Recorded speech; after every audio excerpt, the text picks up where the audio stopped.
Hey y'all, my name's Seth Packan, and this is Podunk Perspective, a podcast based on the Podunk Perspective.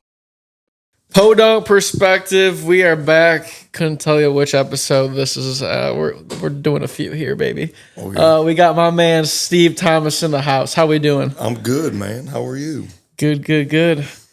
So, when did I meet you? I met you when, I first came to town. I feel like you were one of the first people I met, dude. I think you first had moved here, and then we met through Brendan, right? Yeah. A mutual friend. Mm-hmm. I was writing songs with Brendan, and went over to the house, and you were there. Yes, sir. I remember that. It was a fun frat house days. Yeah. You moved here, what, like four years ago? Yeah, going on 3 now. Yeah, going on 3 back in 22. So, it's been a ride. Been a fun little time. Missed the frat house days.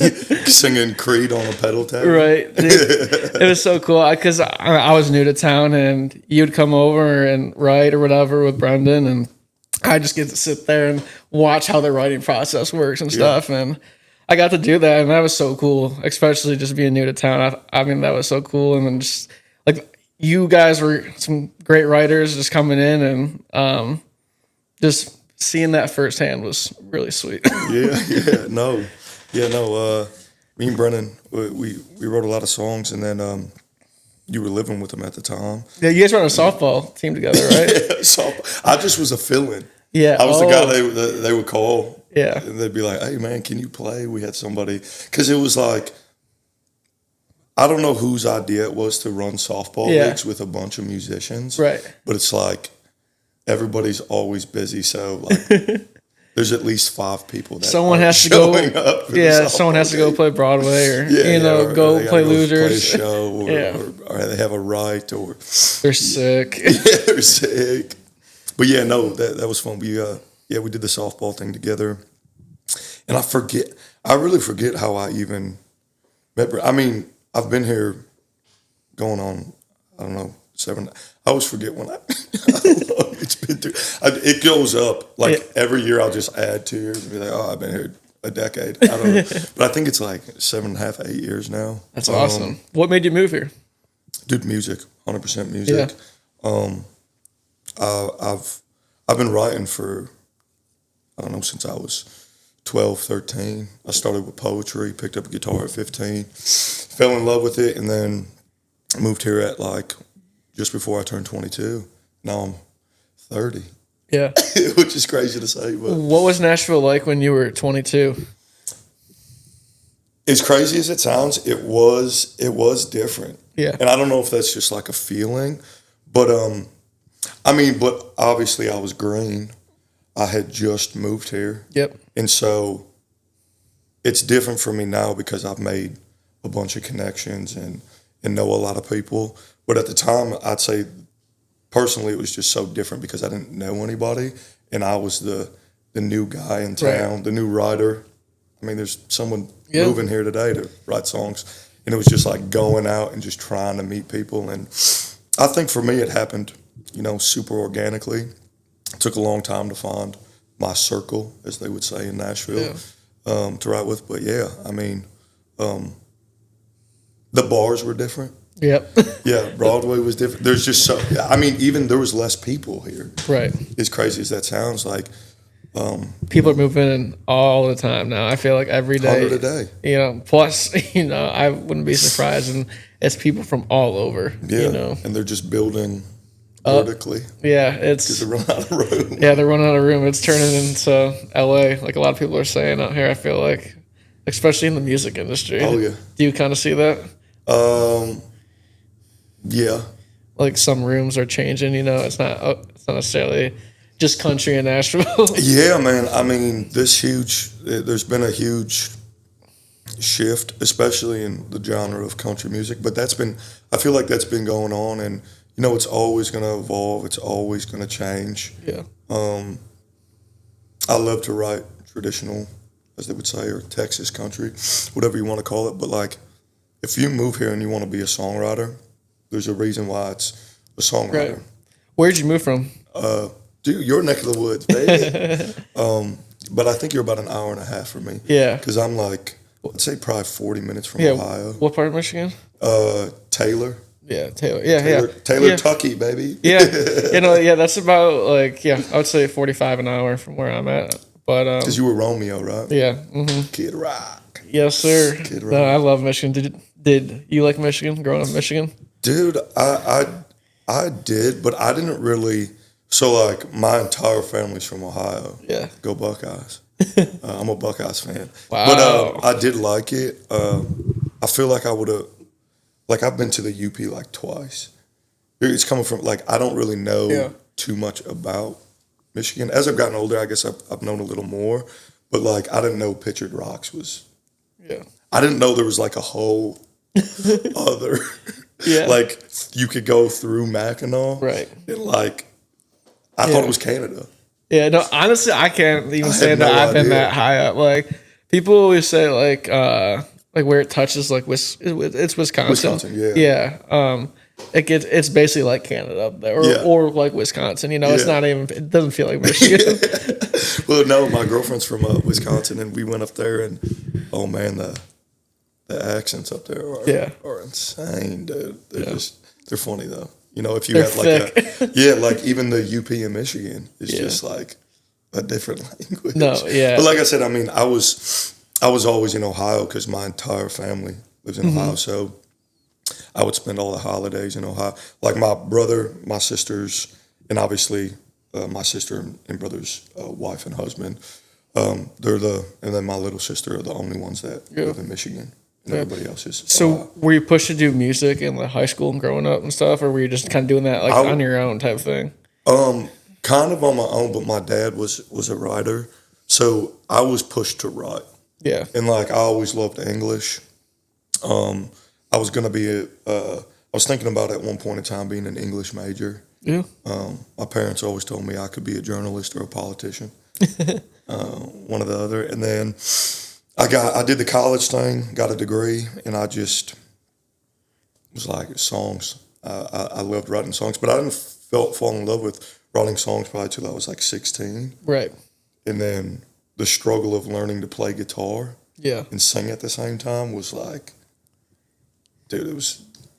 I don't even remember how difficult it was. It was just one of the most difficult things I've ever done. Well, it's more than it's not really hand-eye, it's hand-voice coordination, right? Yeah, like because your hands are doing one thing, and then your brain and mouth are just trying to. Yeah. It's almost like they say, what is it, rubbing your head and tongue at the same time, like trying to keep a beat and then doing one faster. Yeah, it's like. That scares me out. I can't do that shit. Yeah. Dude, I try it all the time, and I'm like, I can't be a drummer. Can you do you play anything else besides a guitar, or just I can play notes on certain instruments, but like I can see you being a little bit of a piano player. I can see you sit Stevie down. Wonder in that thing. Easily. Ribbon in the Sky, dude. I love Stevie's music. Yeah, but that's a big thing. I can just play notes on certain things, but mainly just guitar. I mean, I focused, and I'm not a great guitar player. Mm-hmm. I mean, that's why when I first got here, I was just looking at the talent of musicians. Yeah, I was like, well, time to just go all in on songs, on lyricism. What are some ways that you learn to train yourself to become a better, singer, musician, songwriter? So the singer-songwriter thing, I think those singer on the more of the musician side of things, moving here, just moving here elevates your artistry or your the side of you being a musician because you're just in the room with super talented people. You're practicing with the pros. Exactly, and you're just looking, even like some of the guitar stuff that I've learned over the years, and even vocal stuff I've learned in writing rooms and just like analyzing singers and musicians. Right, because at the end of the day, it's like a job where whether you're a mechanic or you're a teacher, or you're a singer, you gotta pick up new tools and tricks and to keep up with today's day. Whether it's little tips on how to keep your voice, preserve your voice, or how to play this, lick a little bit better, whatever it is. You said, moving to Nashville really helped that. Who were some of your closest friends, or maybe some of your closest co-writers, that you just really get along with and write some good songs with? Yeah, I feel like it's changed over the years. I mean, everybody gets busy. Everybody starts doing things, and you almost have to like branch out into different spaces to not only make a way in this industry, but also just elevate yourself as a songwriter and a musician, right, and a singer-songwriter. But Jackson Nance is, one of my closest friends in town. He's unbelievably talented. In my opinion, he's one of the best songwriters in town. Shout out Jackson Nance. He's extremely talented. And then he's brought me in with quite a few people that I enjoy writing songs with. Caleb Mills, Myers Leonard. Yeah. We've been doing the whole Myers thing, and Caleb is extremely talented, and Myers is getting better every day at not only writing songs, but his artistry and stuff. Of course, Dan Cameron. I love Dan. Yeah. Cole Bradford. Yeah. Good group of guys. Yeah, Jara Ward. I just wrote with Jara again. Me and Jara, we wrote so many songs. Right. But yeah, and just here and there. I mean, you'll write with somebody, and then they'll pull in someone else. Yeah. But I've really just been focused on the Myers thing at the moment. Yeah. Well, I'm super excited about it. Yeah, and we'll definitely touch on that in a second for sure. And Brennan, I love writing with Brennan. I just wrote with Brennan. But there's just so many people. Nathan, Wilson. Yeah, I love writing with Nathan. That's the cool thing too, that you're able to stay busy, right? You get into rooms multiple times a week, and you're writing with multiple different artists, and I feel like that's the way to expand your catalog. If you're always writing with the same people, it's probably always going to sound the same, or it's just going to get, it's just kind of, I feel like, going to stall, a little bit here and there, because you guys have written all the same stuff, So, but on your point, like earlier, I think that's important about expanding. If you're going to be a songwriter, you have to write everything, right? So different pubs and different people, you get in these spaces and you're like, oh, we're not writing country today. It's kind of refreshing. Yeah. As a songwriter, if you're doing the artist thing, sure, if your style is country, right, write country music for yourself. Yeah. But if you're a songwriter, go write a Taco Bell jingle. You're a songwriter, literally. Seriously, go it write works. For a TV show, get a sync, write R&B, write pop, write, as a songwriter, it's just not you move to Nashville as a songwriter. You're like, I'm a country songwriter. Well, that's the thing I was going to ask you next, is that, you moved here for songwriting, but since you've been here, 7 going on 8 years now, are you thinking to lean into the artist side a little bit and, put out music and stuff? I knew that was coming. Dude, man, it's definitely not off the table. I think I'm inching closer and closer every day to, just because I have a lot of solos that I've just written, and I just might just put them out, and whatever happens. I have you've seen my Instagram. It's no posts, but I think I'm inching closer and closer to it. And people ask me all the time, they're like, when are you going to put out music? I'm like, well, I don't know, but I think it's definitely a very high possibility. Well, I ask you all the time, because I'm lucky enough to live in Nashville, and over the last few years have gotten to see you play around town a few different times, and I'm like, damn, dude, I would love to be able just to go on Spotify or, hey, Alexa, turn on, Yeah. Well, Steve, people come up, they're like, Steve. Yeah, they're like, where can we find your stuff? And I'm like, you can't. Yeah. You can find other people singing it. But, me singing it, no. Who are some people like you would, you know, if you were gonna be an artist and be out there, what would you say your sound resembles? Man, like right now, probably obviously Kojo. I love. I'm a huge Cody Johnson fan. Yeah. I think he's just great for the genre. I love all the stuff that he's been putting out. Massive fan of his. Then you got like guys like Travis Tritt. Dude, I was a huge Josh Turner fan, man. Yeah. That was one of the first records I ever spun. You know, me and my brother wore Josh Turner out, dude. Like, baby, lock the door, turn on. Dude, like. Dude, your voice fits that. Yeah, all the time. Too well. So, like, I guess just because I do have, like, a lower register, I've always looked up to, you know, baritones and bass. It was like even Trace Adkins. Right. I was a huge, like, Every Light in the House. Those guys, Vern Gosdin, but, like, in terms of sound, it's probably Travis Tritt and Kojo. That's kind of Little Jamie Johnson in there. Oh yeah, Jamie. Dude, Jamie Johnson, man, incredible. Yeah, definitely Jamie. But I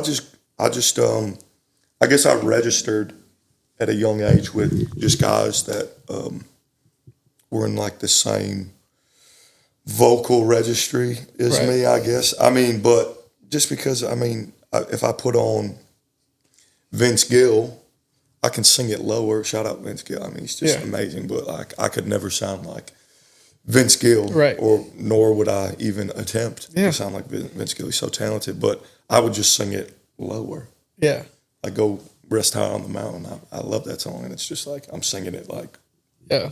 Jamie Johnson. Yeah, and well, especially going back to the songwriting part of things, you can write a song that 5 different country artists can sing, and they all sound different. They all sing it different. Yeah. But they can all sound good, the way they sing it. And I always found that super cool and interesting because I never knew that before moving here. That you can send a song to, especially with AI, you can send a song to a label and throw Jelly Roll's voice on it. You can throw Cody Johnson's voice on it. You can throw, Nate Smith's voice on it. It would just give you a different feeling, different. But I mean, that's cadences, right? That's why I'm like in the songwriting space. Like that's why I've been so infatuated with people that drive melody. They're so talented with melody because cadences, right? Like there's some things that they sing and I try to replicate it just to like fit it in a certain pocket like they're doing,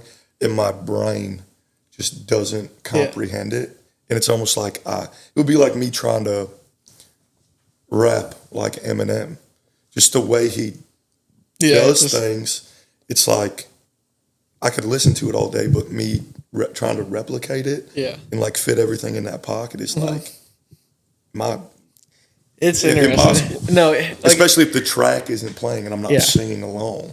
Yeah, right. It's funny how there's so many different ways to do music, right? And I mean, like you said, like you do stuff different than other people do, but even like a guy like Ed Sheeran, right? He pulls out all his pedal boards and all that stuff, and what's that called?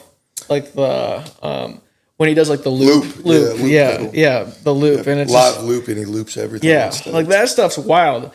But at the same time, you haven't seen that in country really too much. I mean, maybe you have, but you just don't know. Like he's not. No one in country is marketing that they're looping. It's like so it's cool because he's stepping into country. He put out a thing the other day, so it's going to be interesting to see how that plays out if he does that. Brings that looping into country and does that whole thing. I mean, I think country for the longest time was really. I guess it's kind of just been so blended now, but it used to be just great pickers, like great music. Like you get up there with a guitar and, play a bluegrass lick or something like that. And I don't know, the musician side of things, I think is, just my opinion, has gone down over the years, but it's kind of making its way back with guys like Zach Topp, Cole Goodwin, those guys. People are sick of the fake artists, right? The fans know that record labels will put money behind pretty faces, and that's what they're sick of. Fans want true talent, especially if they're paying thousands of dollars for concerts, right? Yeah. You're going to want to show up to that show and realize that artist that you bought that ticket for is actually good. You don't want to show up and their voice isn't what it is on the track that you're listening to on Spotify, Exactly, yeah. But like even on the songwriter side, like I always do this thing where like I'm very good about like separating the songwriting space from, especially yourself personally, from your artist space. Like if I'm in a room with somebody and I'm like, I'm not going to be like, especially if it's an artist, or I'm in there with somebody who's super talented with melody, I'm not going to, I mean, I could suggest something, but I'm like, I'm not necessarily going to be like, oh yeah, sing it like this. Because I'm like, I'm not putting this song out. Yeah. I'm a songwriter now. Whatever sounds the best. Right. I'm not going to, I can weigh in on it, but I mean, yeah, you're absolutely right. Like you go to these concerts and you're just like, I just feel like the level of even artistry has kind of with social media is kind of taken a back. Well, yeah, back even seat. like the lyrics. Yeah, I get what you're saying. It's But as a songwriter, it's not terrible. Yeah. As a songwriter, I'm like, I'll write this stuff all day. Yeah, it's like you can have good, well written songs along with your cheesy crap that's still going to be successful, I guess, in country music. You know, 100%. Like you have like your Walker Hayes, right? He's killing. Like he had a song about Applebee's, right? Yep. Probably a song you wouldn't write, but it works. But if I was in the room, I'd be like, "It's for who? Walker Hayes." I'd be like, "Let's write it." I'm in. Wheeler Walker Jr. I mean, these guys are making livings off of some comedic country, I guess that's what you would call it. He was very frustrated with country music at the time. And then, like, he was about to quit. And then he put that record out, and it just went number one. And he was like, oh, I can just write this stuff for the rest of my life? Cool. Yeah, I think I heard a story. I don't know who told me this. I don't know if it's even true, but like, there's guys in town that have code names that have written on Wheeler stuff, like Toby Keith and because they don't want to be, but they have some like associated. Yeah, with it. but I didn't know that. Yeah, but they have some of Wheeler's biggest cuts. Well, I mean, I believe it because I mean some of that stuff, man. If my mom found out I wrote it, she'd be like, what are you doing? And I bet if you're writing all the time, right, and you hear songs 24/7, like, you got to have a few laughs here and there, and you got to change lyrics up. I know I'd do it just for fun, and it's just like, those songs can turn out to be good sometimes, in the writer's room, like catchy, singable. Because I mean, it used to be about, and I still obviously there's a lot of writers in town that still keep their creativity, but I mean, we're just in a time where the masses, the audience, is the most important part of the creativity now. Which is neither here nor there. I mean, it is what it is. But like artists, I feel like used to be like, "Hey, I'm going to put this out, and I don't care if people like it or receptive to it." And now it's like, I don't want to. I need to put like, are people going to like this? Is this going to be good for my? Which is. Kind of a double-edged sword. Yeah, and it's very interesting you say that, because I've always said, especially like in the last year or two, with how music has changed, that and how fans have changed, you have to get permission from fans for them to be a fan of you. Exactly. Like it's not just like being able to force your music down someone's throat anymore. And, they like it because other people do, There's so many artists out there, and fans aren't afraid to like people that no one else is listening to. So that's what also these bigger artists, are struggling with, right? Back in the day, you had Elvis Presley. 75% of the world loved Elvis Presley. Yeah.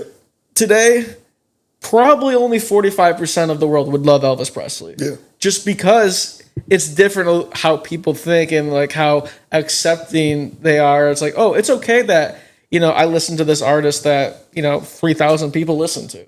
you Right. know? Yeah. No, and it's like, it's all about, no, I mean, like, there's people, they'll go on Spotify, you know, and they'll be like, oh, this guy's only got 1,000 monthly Right. listeners. Yeah. But he's like super talented, and it's just like, you know, numbers are what drives the industry now. It drives the money to your pocket, to you. And like I said, as a songwriter, Right. as an artist, I'm going to go, dude, I'm going to listen to, you know, Hank. Yeah. Like all the stuff I've always listened to. Right. And there's some people in there here and there that I'll, not like throw on. But like in the songwriter, it's like, I don't mind numbers drop. Like that way I have a clear gauge of when I go into a room who we're writing for, because they're doing this. Yeah. Next one. So it's like, why wouldn't I want to write a song for someone with 50 million monthly listeners? Yeah. Yeah. Obviously. But like, but then the artist side of me is like, there's so many talented people that are just never gonna do anything in the industry just because of that. Yeah. And maybe I'm a contributor to it, but at the same time, I got my own opinions about it. But as a songwriter, I'm just like, dude, well, it's finding ways to stick out, right? And I feel like there's ways to stick out, and it's cool, but there's ways to stick out, and it comes off cheesy. You know, like we said, you know, with writing songs, you got Graham Barham. He's doing something a lot different than anyone else is, right? He's putting out. He knows. He's blending genres literally back to back. He's like putting out, you know, like with 808s, and then he's putting out. Yeah, country, country Zach Top stuff. Like, like it's just like, you know, and you know his songwriters are writing for the comments, right? Because you know him going into that Zach Top vibe, that's just gonna create more comments in his comment section, more followers, more people seeing his stuff. You know, like literally. I mean, in social media, it's just the driving force. I mean, I'm not even I'm like, dude, But the artists that you write songs for and stuff, you see it, you know. Especially if you have a song that they're cutting, you're like, post that more, you know? Exactly, because it just drives whatever you want to call it, the algorithm. It's how you get playlisted now. Versus, I mean, no one can argue with the fact that back in the mechanicals, licenses like was what drove music. You know, these guys were handing out tapes and CDs and grinding, and I think the grind back then was definitely more difficult, but maybe not, because social media is kind of the same. It's just not face-to-face interactions. It's to the masses, people you've never met. It's just like that are taking over your artistry and being like, this is good, this is bad. Do you think you would like being a songwriter in the 80s or 90s? Dude, I would have loved it. Yeah. I really think I would have loved it. Like even some of the fans like the guys I'm fan, like even like John Prine or like Dean Dillon, even like who were some of the camps that you would have tried to sneak into? Like imagine being at Red Door in the 80s or 90s, and it probably wasn't Red Door at the time that was popular, but you know what I mean. And like, who are you trying to go right with? Oh man, definitely Travis Tritt. I mean, I just because like. I'm a huge fan of his, and I really think I'd be a George Strait, but obviously he wasn't. I don't think he was that. He wasn't always in Nashville in the '80s. Who else coming up? I mean, like your Tracy Lawrence, or Tracy Lawrence, even Tracy Byrd. I'm a huge fan of Tracy Byrd. Mm-hmm. But songwriters like I feel like you could write some songs for Toby Keith. Well, dude, that's why Bobby Pinson, man. Bobby Pinson, dude, super talented. Yeah. I mean, those guys. I mean, not only just their songwriting abilities, like I feel like they're just good dudes. Yeah, is that what you mainly grew up on? Was just strictly country, like Dude, that older country I think I was just like everybody. Yeah. I went through a ton of everything. of phases. Yeah. So it was mainly country when I was younger. Yeah. But then obviously you start playing sports. Yeah. So hip hop and stuff like that. But like growing up, I wasn't allowed to listen to hip hop. Like my mom was like, no hip hop, no of that hippity hoppity. You know what I mean? If you were trying to sneak a hip hop artist, who were you trying to sneak and go dude. listen to? I mean, dude, I loved like Eminem. I loved Eminem. Yeah. But I listened to like Most Def. Yeah. Like these lyrical. I think that's why like two different spaces, but like lyrically, I was always like Tribe Called Quest. Right. Even like NWA stuff. Most Def, Eminem. Who else? Like in high school or college. Well, like high school was like, and obviously I liked when like what's his name? Chicago rapper.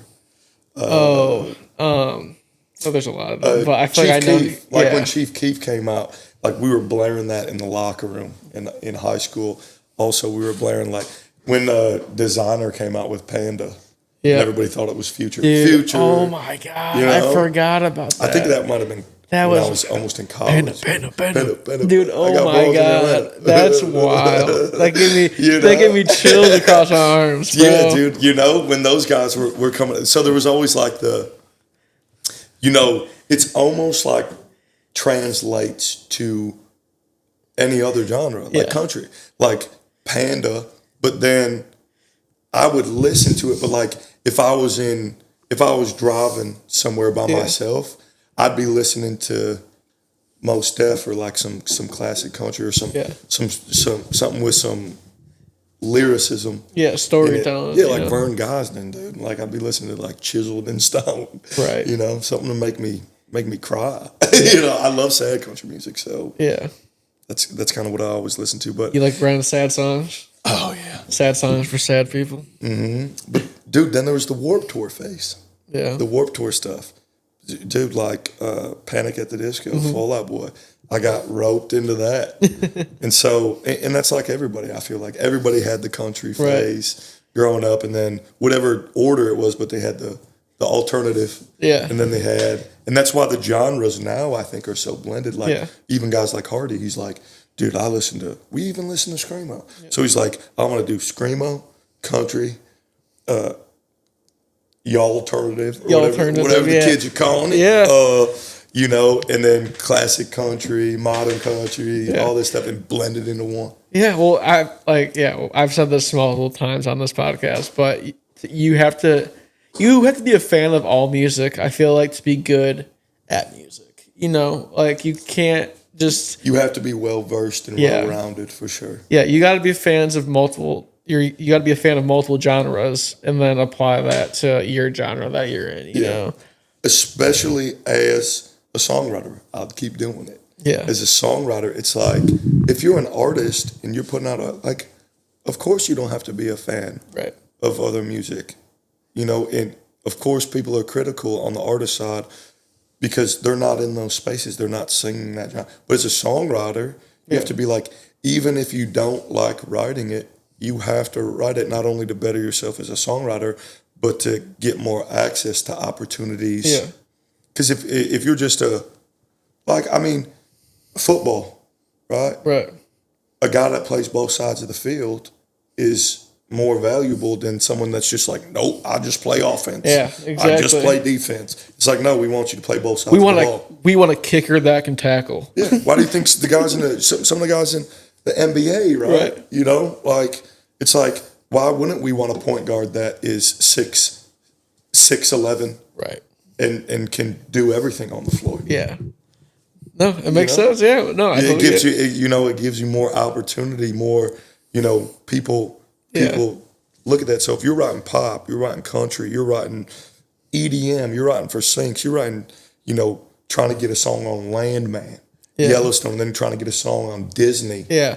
Then that's totally different, right? When you get into those soundtracks and Oh, all of a syncs. sudden movies or, Syncs are- TV shows, they're putting out that song and playing it at the end. And like, dude, a lot of the people that are green, they don't know about syncs. Syncs are like, I feel like that's become like a hidden, yeah. Back door to that. Like people Right. are like, syncs, what are syncs? It's like, you're a songwriter, right? Yeah.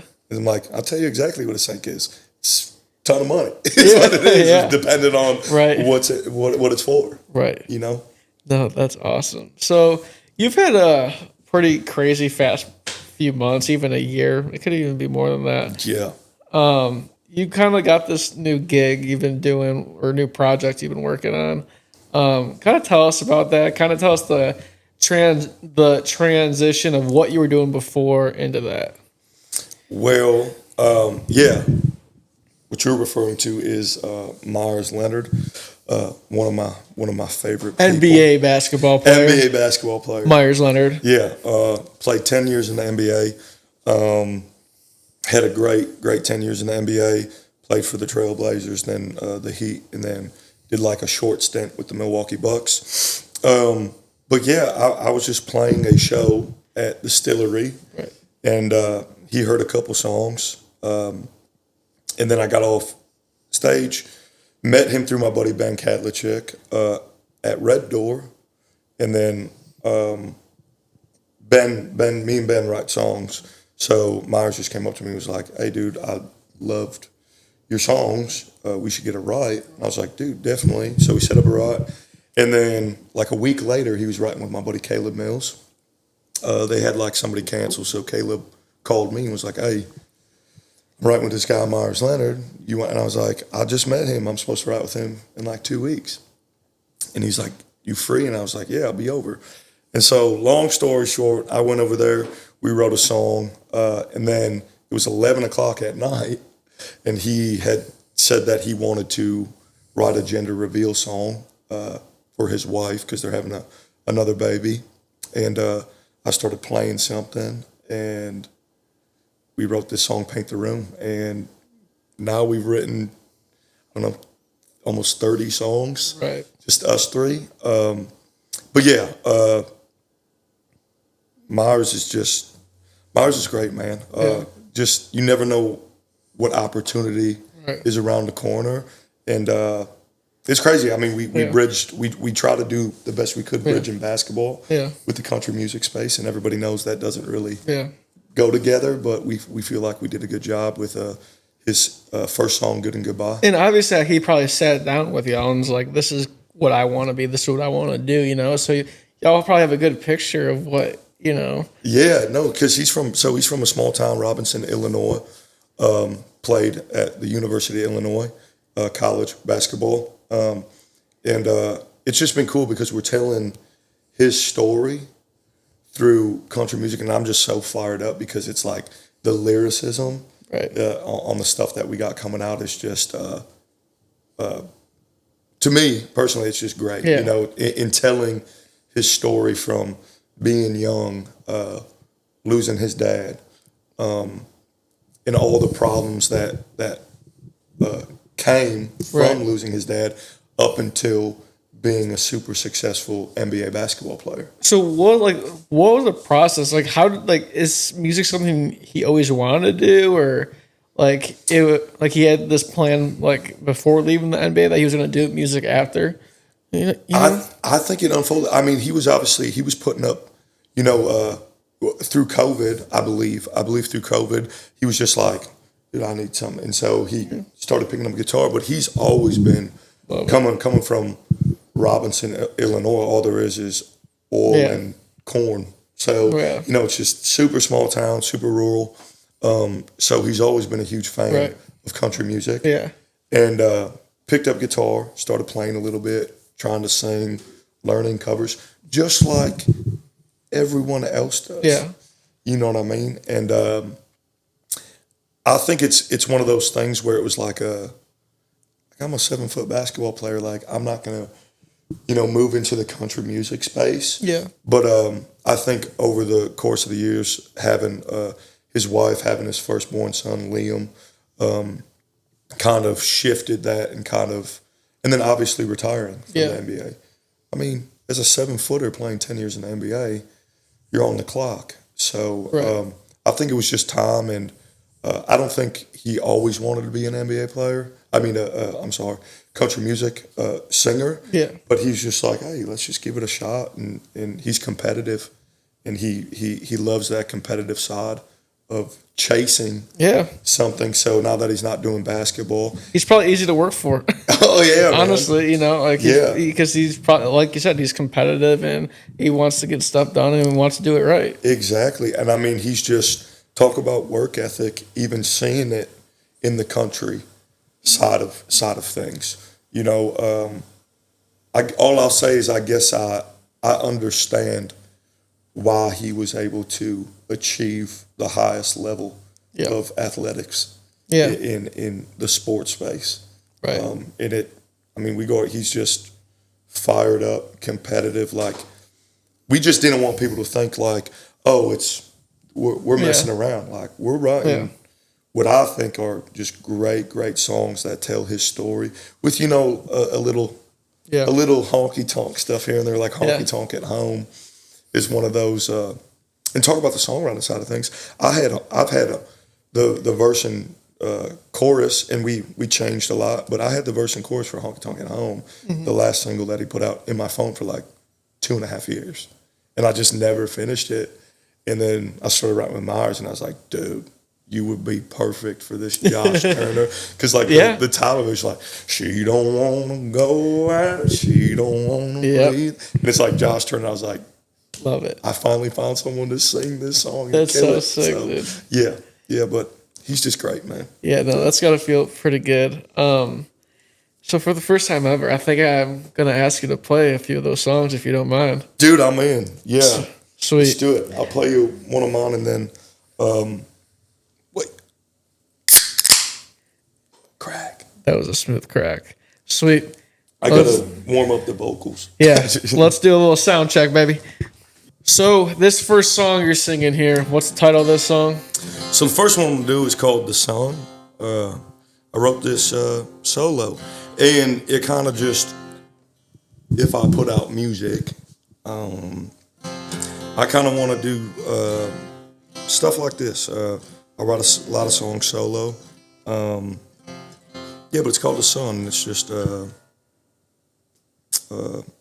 about a woman, of course. So yeah, it was like this.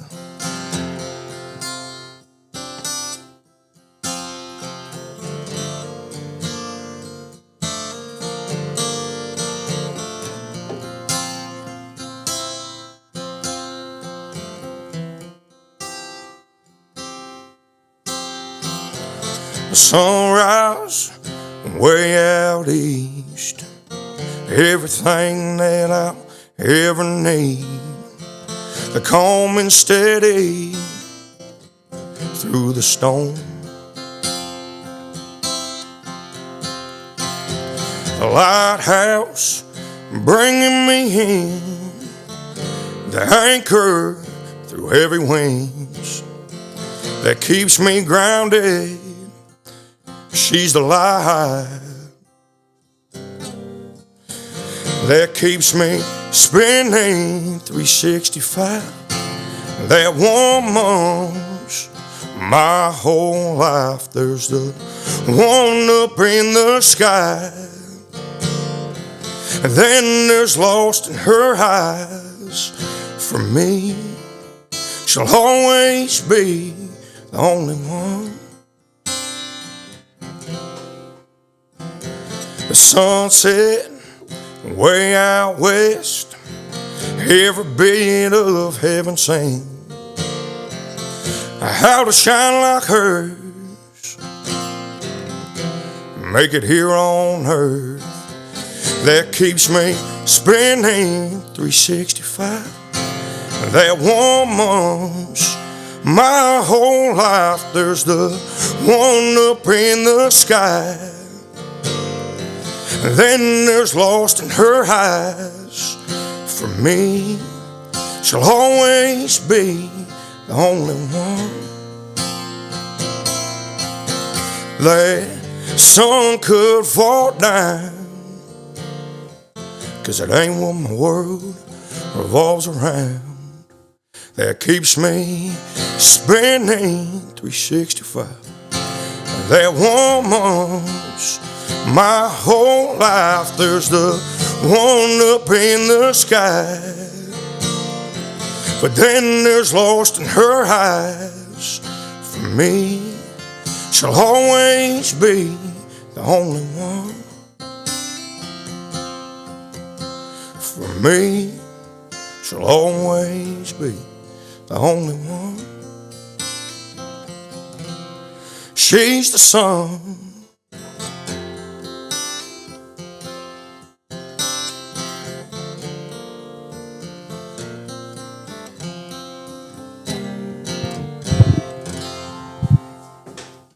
The sun. That was a killer song, dude. That was awesome, dude. That was so cool. And obviously, everyone heard it firsthand why I think he needs to put out music ASAP. You know, seriously, dude. That was a killer song. Your voice sounds great on it. Thank you, brother. Like, what was the, how did you guys come up with the song? Well, so I soloed that. Yeah. So I was just at my house, and I was just kind of. Sometimes it happens backwards. Sometimes you'll just have something, and then you can't wait you'll be somewhere, and you'll start doing a melody in your head, and you can't wait to get home to a guitar. Yeah. Or you'll write something. I do it all the time. I don't know. Maybe people are different. I write stuff all the time, and then put melodies and guitar parts to it. But that song, I was just playing this leg, and then I was like, I forget what I had listened to. I think it was Anymore by Travis Tritt. I love that song. I think I was listening to it. And then this idea about the sun just kind of popped into my head, and I was like, it would be cool to compare like what your world revolves around to, but do it like, because obviously the earth revolving around it. And I was like, it would be cool to just put a woman at the center of it. Yeah. And so I came up with that, and I ran it so the hook doesn't land, and the hook lands. I love doing stuff like that, like unconventional, where the hook lands, the sun lands at the end of the song. Yeah. So you're kind of got to wait. It's a little you know, where like you go, the sunset. You know, you have the sun in the hook, but it's sunset. Right. Oh, yeah. And then the hook lands. That's awesome. So. Yeah, I just was picking around at my house and that's so cool, dude. It's my girlfriend's favorite song, I think. Yeah, that's great. It's one of my favorite songs I've heard in a while. So just FYI, that needs to get out soon. You're too whether kind. it's you or not, dude. Seriously.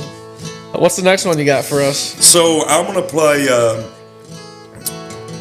a song that kind of started this crazy ride with me, Caleb Mills, and Myers, some of my favorite people in town. And hopefully I don't mess it up. We've written so many songs, sometimes I'm like, I don't remember how to play them. Okay. But this is the one that kind of started it, I guess you could say our country music journey with a 7-foot ex-basketball player. And it's called Paint the Room. I went over there and, he wanted to do a gender reveal. So I just started playing something, and Caleb was all fired up. And then he ended up revealing the gender of his newborn. It's a boy. Thank God, because if it wasn't a boy, we would have to change the hook. And the hook is just so strong and personal to him and his wife. But yeah, this Paint the Room, it's basically a gender reveal song, and it did really well on socials, and it's coming out either the 1st or the 2nd. So hopefully people are receptive to it and like it. It did really well on social media, so we'll see how it does on all streaming platforms. Yes, it's called Paint the Room.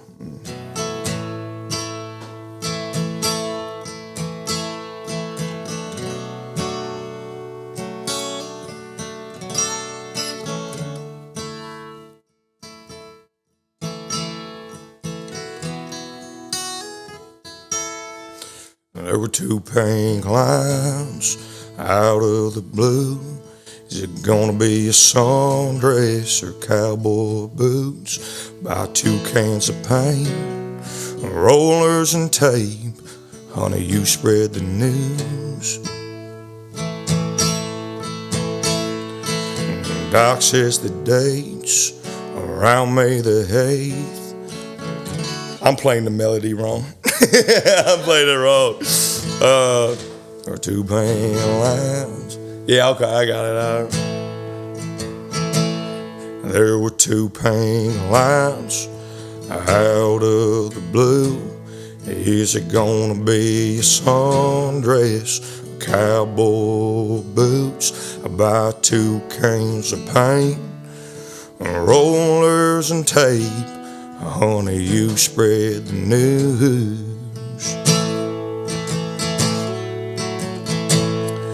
And Doc says the date's right around May the 8th. I know you've been wanting, I know you can't wait.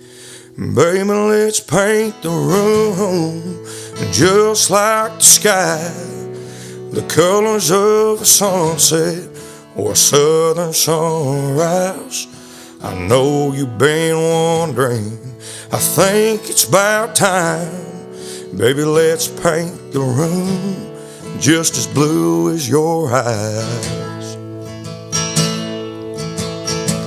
I hope it looks just like you and laughs with your smile. Got a mix of your steady and a bit of my wild. Got everything ready when he gets here. Baby, there's only one thing left to do. Baby, let's paint the room just like the sky, the colors of a sunset or a southern sunrise. I know you've been wondering, I think it's about time. Baby, let's paint the room just as blue as your eyes.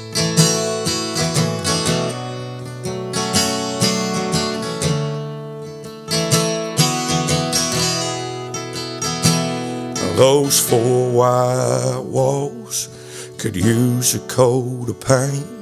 So let's use your eyes, 'cause they're the perfect shade. Baby, let's paint the room and just like the sky, the colors of a sunset or southern sunrise. I know you've been wondering, I think it's about time. Baby, let's paint the room just as blue as your eyes.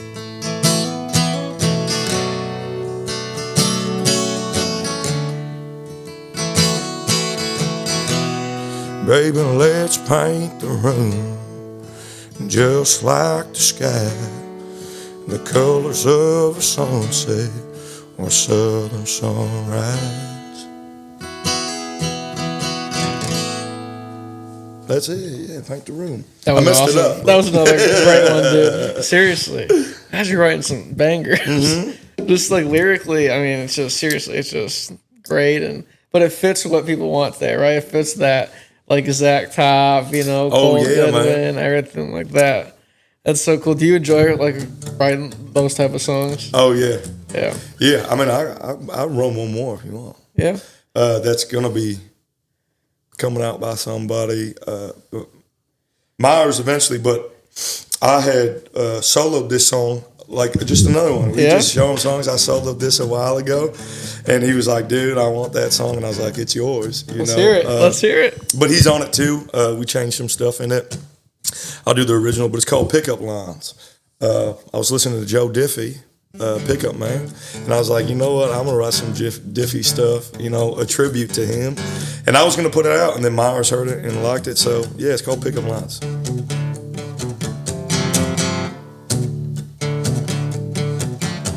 Girl picking these jaw off the floor is quite some heavy lifting. Is it hot in here? Is it just you dancing and spinning? Hey, do you do long distance? 'Cause you're sprinting through my mind. You got a heart in that purse, 'cause I think you just don't mind. Hey, where did you come from, and did it hurt when you fell from the sky? I should call heaven and tell them there's an angel running wild. Besides being good looking, what do you do with your spare time? Baby, take my hand, we can dance to all these pickup lines.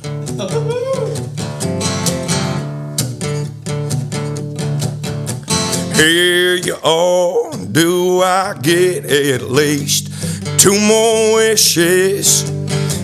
Hell, you got special forces, got me staying in that detention. I should call the cops and tell them I found a girl gone missing. Didn't know being that fine could lock you up in prison. Hey, where did you come from, and did it hurt when you fell from the sky? I should call heaven and tell them there's an angel running wild. Besides being good looking, what do you do with your spare time? Baby, take my hand, we can dance to all these pickup lines. Yeah. These pickup lines, yeah.